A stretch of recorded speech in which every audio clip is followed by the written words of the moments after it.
So I I believe it's so important for all founders to have a really great reasoning behind their business and be able to very clearly express that reasoning in a compelling way that's gripping and that relates to their audience. For me, in my experience in building a company, I watched my grandmother go through the experience of breast cancer. And I joke now, but I remember her prosthesis being kept in a drawer, and she's a beautiful brown woman, and these prostheses were like beige chicken cutlets, right? They didn't match her skin tone. And it was a memory that is sort of seared in my mind of that experience with her. And I remember thinking that there had to be a better way, even as a little girl, that her prosthetics should be better for her and that she would wear them more often if they looked like her, felt like her, and fit her. And I just knew in my life that someone would solve a problem for that. And as I got older, I recognized no one solved the problem and that it would have to be me. And we as founders see problems every single day. And we're like, someone should solve it, right? Someone has to be fixing it. But so often they're not. And the world is waiting for you as a founder to solve that problem. And that brings me back to the why. And I think being able to express that in a storytelling fashion is so important as a founder because that's what's going to be gripping and compelling. I know so many founders who've created businesses that solve their specific need and specific problem, and it ends up being the specific need and problem of the audience that they're pitching to or of the judges who are awarding the prize money. So it's important to be able to have a story that is holistic enough for the whole world to get it and to grow from it. And in our case, I think that really set us apart when we were pitching for pitch competitions or when I was pitching at pitch competitions. Perfect, perfect. That's deep. And then so like when people do say know your why, and communicating that to the audience, how are they supposed to do that without without rambling too much, getting maybe not enough emotional or getting too emotional? Like, how do you pitch your why to a group of people that don't know what you're about to say, what you're about to do, where you even come from? It's so important for your story and your why to be clear, concise, and compelling.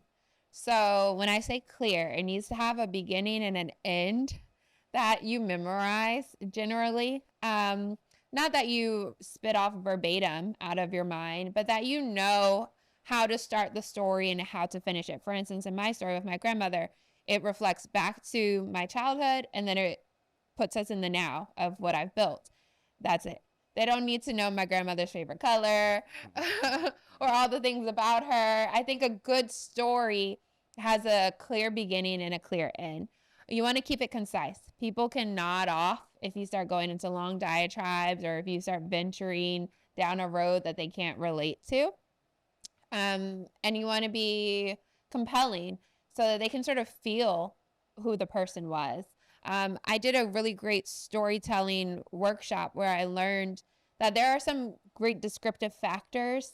When you're pitching, you can include photos or videos, but you don't want to start going down a road where you end up just mumbling off of yourself because it could take you down a road that makes you emotional as you're pitching, right? Like my grandmother was a great cook and we had so many great experiences and memories, but if I reflect on that and I'm standing on a stage, I just might tear up, because I miss her so much. And not every story is a sad story of a person who passed away. Sometimes it could be a very humorous story, but people might not always get the joke. So you want to try to keep it as concise as possible. Mm-hmm. And just thinking about it, is there a reason someone should have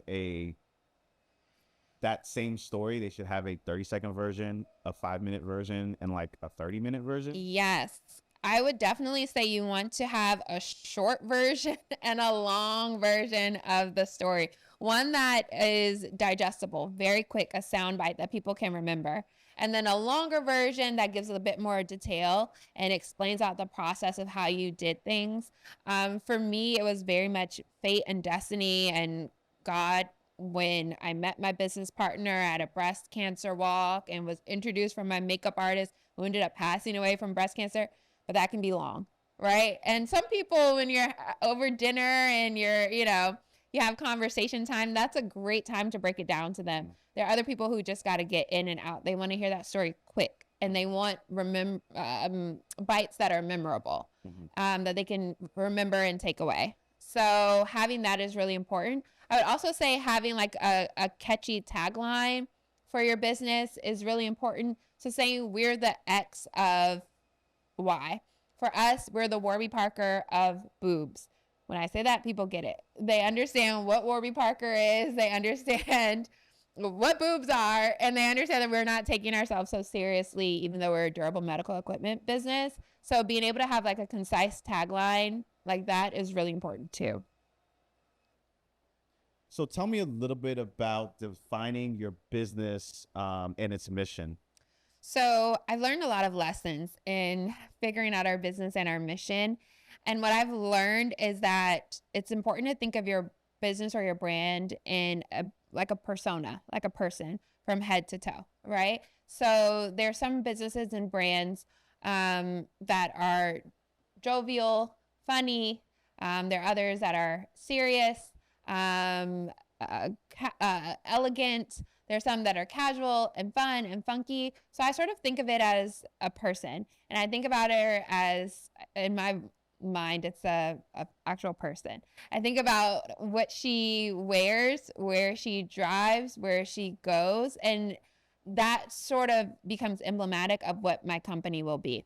So for me, when I created Cherry Blossom Intimates, our brick and mortar boutique that offered these items, I knew we were fun and we were sort of spunky, but we were upscale and elegant. So I started thinking in my mind about a person and how I would dress them with that same idea in mind, and how they may speak and how they may act. And that started to become like the way I conceptualize my brand.